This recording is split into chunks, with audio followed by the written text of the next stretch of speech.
Take a breath after that first quarter. Welcome back to the Gainbridge Fieldhouse in this second quarter. in Indianapolis, Indiana, in downtown Indiana. We're on the way in quarter number 2, and here we go. And shooting 50% on the offensive end, what did you like that you saw offensively?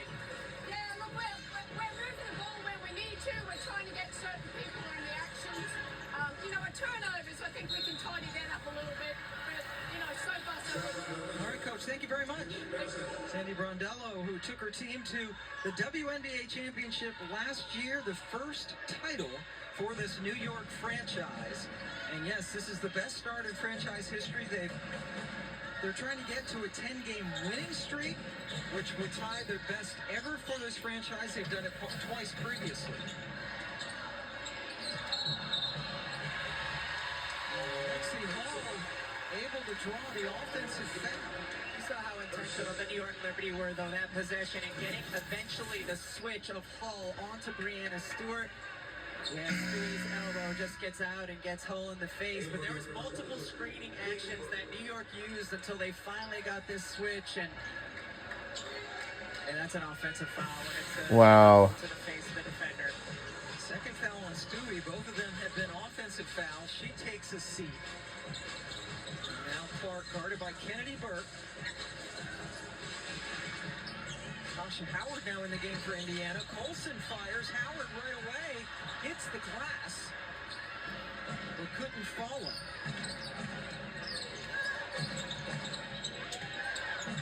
Sabali has been really good. That one's a little bit too strong. Sabali with a strong first quarter. Her second career start, second in a row. Wow, what a 3 by Indiana. And for the first time today, Indiana has the lead. They were down by as many as 11. And the shot is good by New York Liberty. Bounce pass, perfect to Howard with that three. Dantes, yes. It's just great offense because Caitlin Clark's been on a heater, and so you give her the ball, roll, and she delivers it perfectly. I think she just looked over at the bench asking for a sub. And you can tell that she is not her usual self. Puffing and puffing a little bit. It's hard to discern, so she has the bounce pass kicked by Cloud. So a mistake defensively by Kennedy Burke, leaving Caitlin Clark, and so Caitlin recognizes how open she is. Burke can't quite get there, drains the three.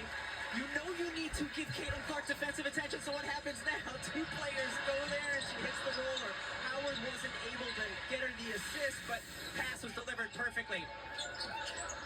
Caitlin with 4 threes and 6 attempts, and Hall able to pick up the ball and finished on the second chance. Hall's first points. Pardon me. No, Hull just has a knack for going to the offensive glass, and that comes with effort. She's consistently crashing. Numbers going up every year at a season high 15 points against New York that they play back the third week of May. It is shocking to see Kennedy Burke miss 1 3 this season. She's leading the league at over 60%, but to see her miss a couple. Count it! As Mitchell celebrates from the floor. Kelsey Mitchell is simply such a great cutter, and this time going again from the right side to the middle of the floor. Colson head up, finds her, drops the pass. What a tough finish as well. So far, 6-0 run in this quarter. Nice pass from Colson. This cannot be a comfortable position, however.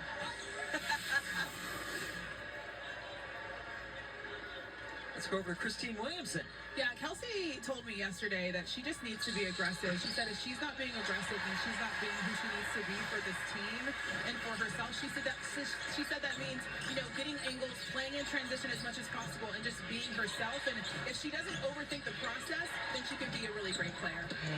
She's the reigning East Conference Player of the Week. Nice play as Cloud got it into Sabali. Yeah, great probe by Cloud and then cut by Sabali. Cloud making herself at home very quickly with this New York Liberty team, and they want Sab. Ionescu finishing. Get New York back to within 2 points. Sabrina now into double figures. She had 23 when these two teams first played. Rolling. Ball stays with Indiana as Clark comes back in. Olsen gets a nice hand as she heads to the bench. To go back to Christine's report on Kelsey Mitchell. Mitchell is a player who's so good when she's playing off of instinct, and also her field goal percentage much better. As you see the take by Hall, her field goal percentage much better when in the games with Caitlin Clark versus those without, of course, because Caitlin's going to draw defensive attention. She's going to find you on drive and kick opportunities, and so Kelsey Mitchell went on that little burst there with Caitlin off the floor, but has to be happy about having Caitlin Clark's presence back out there with her. Yeah, absolutely. The opportunity for more assists make everybody better. That foul was on her. Here's Hall at the line. Only 55% for the line this year. Upcoming WNBA national TV schedule. CBS, Chicago's at Connecticut. All right, tomorrow at noon, Connecticut will take on the Chicago Sky. And then next Friday is going to be on Prime. And next Friday, it's going to be Connecticut versus Dallas. And then the Aces will take on, And games at the Chase Center in San Francisco are amazing. Great fans, they pack the house, and they're going to love when Caitlin and company come to town. Inside 6 minutes, that had to be a foul on Hull, and it was as Sui hit the deck. So Indiana leading New York by 3 as we take a timeout. Caitlin Ionescu off to great starts. we'll be right back on the other side. Don't go anywhere.